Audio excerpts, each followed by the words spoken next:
Alright everyone, welcome back to another episode of Mission for Fishing. In today's episode, we are going to be going over Kyle's kayak and some of the modifications and upgrades that he's done to it. So stick with us, stay tuned, and enjoy today's episode. Welcome to the Mission for Fishing show. I'm your host, David Peterson, both angler and filmmaker. On this show, we aim to provide you with a variety of fresh, informative content from land, kayak, boat, and ice. Working with a team of fellow anglers and friends, we will travel all over Minnesota to both popular and remote lakes to give you a leading edge over the competition by revealing tips and tricks to help you catch your favorite species, such as big bass, hungry walleye, aggressive northern pike, palm-sized panfish, and more. Year-round from sunup to sundown, this is Mission for Fishing. You guys have met Kyle. Kyle's been in a few episodes, co-host, friend, fellow angler, and this is his kayak. And from my understanding, he just recently did some kayak upgrades to it. Yep. This is the Pelican Strike 120 Angler. This is a 12-foot kayak, correct? Correct. Just as big as your boat. Just as big as my boat. That is very true. Correct me if I'm wrong, but you actually owned the Tamarack before this. Is that right? That is correct. Kyle, how tall are you? I am 6'6", 220 pounds. Kyle is literally the tallest person I know. So I suppose this is much more fitting kayak for you.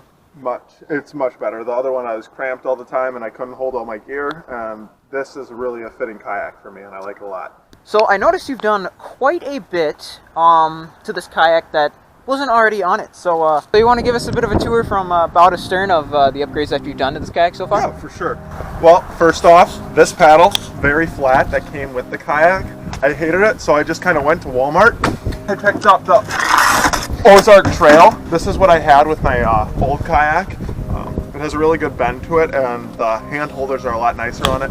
So I just added that to this kayak. One of the problems that I noticed the first time I went out with it is that these foot holes, if I were to go barefoot on them, my feet would hurt like crazy. So I used just black duct tape and went over them, so now it's flat and I can actually use my feet. I saw a lot of YouTubers would go and use scutter plugs for their holes.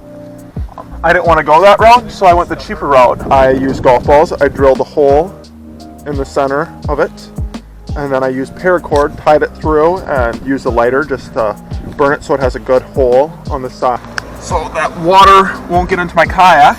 And then if water were to get into my kayak, all I'd need to do is pull it out and drain it on the water. And the seat on this is still actually underneath because I just didn't want to take it out in case I wanted resale value. I put a pad here just for a little bit of cushioning, and I took zip ties and I zip tied it to all sides and a few spots underneath and to the back so that it would hold the seats during the trips. The seat is really nice compared to what you get with it. My back would hurt. I couldn't go more than a couple hours on this kayak without just hurting after for a few days. And on the trips I can just have it down like that so that when it goes on top of my car it holds real nice. Next thing I did was I put in this basket. One of the things in my Tamarack that I didn't have was a lot of space for storage. So I zip tied this basket onto these holes over here, and this will hopefully stay on permanently for most of my trips. And then there's a little piece sticking out here, so I just zip tied on some a pool noodle so that my back, if it were to hit, it'd be nice and soft. Yeah, it's a great idea. I got my anchor off into the back here. I'll most likely hold like a life jacket, a lot of my supplies, different things that I just need to chuck in the back quick, because otherwise I really can't get up to that front hatch real easy because I'd need to stand and all my weight would be in the front of the kayak causing it to tip. So that's a really inconvenient hole up here. You can kind of see it has good storage, but things slide about in this back space. So I really like my basket a lot better.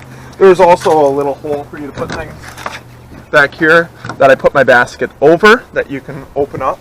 But it was really inconvenient to turn around and then try to open that up and reach down in when things can slide.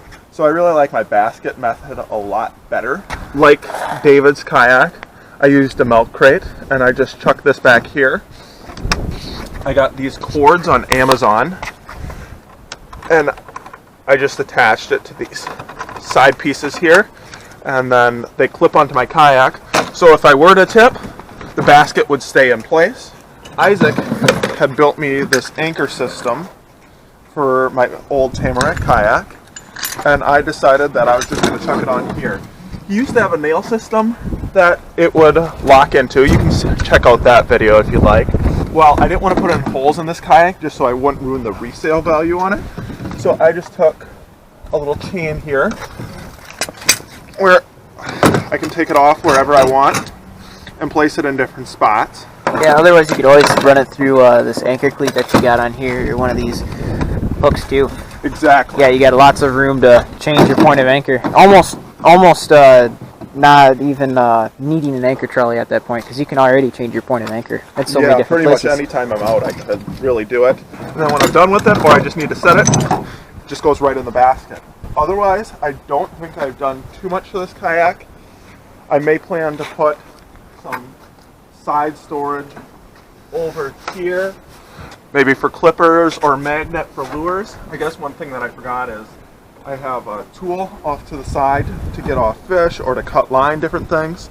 It's just attached by bungee, so I can have it really laid wherever I want. I tend to like to have it like right here, so then if I would get a fish on, all I have to do is grab it. If it were to fall in, we're still good. On the sides, if I plan on keeping fish, I got my fish basket that I can just tie onto one of the handles. And then of course, I have my bait bucket off to the side. A lot of times when I'm on kayaks, I go artificial, but if I were to want to have my bait bucket on, it would be really easy just to tie it on here to the side. Otherwise, I think that's most of my upgrades that I made to my Pelican. You have a pretty sick setup, I'm not going to lie. This is the Strike 120 Angler from Pelican, and I have not had the chance to paddle this thing, but could you give us a little bit of the performance? You know, this is a complete difference from the Tamarack. I mean, I love it so much more because it is a lot thinner and longer, which gives me a lot more speed, and it's more stable. I can almost stand up in this one compared to my old one, and I'm a pretty big guy. It was worth the money for me because this one was cheaper than my Tamarack, just for the performance, and I would almost say it was worth the money if I would get it on a new value compared to the Tamarack if you're more experienced into kayak fishing. Alright everyone, so I hope you guys enjoyed today's episode. I certainly can take quite a few things away today from Kyle's kayak. I think he honestly nailed it with the overall design and the overall thought process that went into it. He's really thought of just about everything to make him comfortable on the water. A bit more spendy than the Tamarack. I think it's about twice the price, right? It's about in the $400 ballpark, I'd say. But, if you're a bigger guy or you're a heavier guy or you're looking for something that's that offers a bit more accessories off the bat, such as rod holders and various points of attachment for various miscellaneous things on your kayak. Alright everyone, so mission of the day was to show you guys Kyle's kayak and hopefully give you guys some more ideas, tips, and tricks for your own kayaks at home. And I think we pretty much did that. So Mission complete.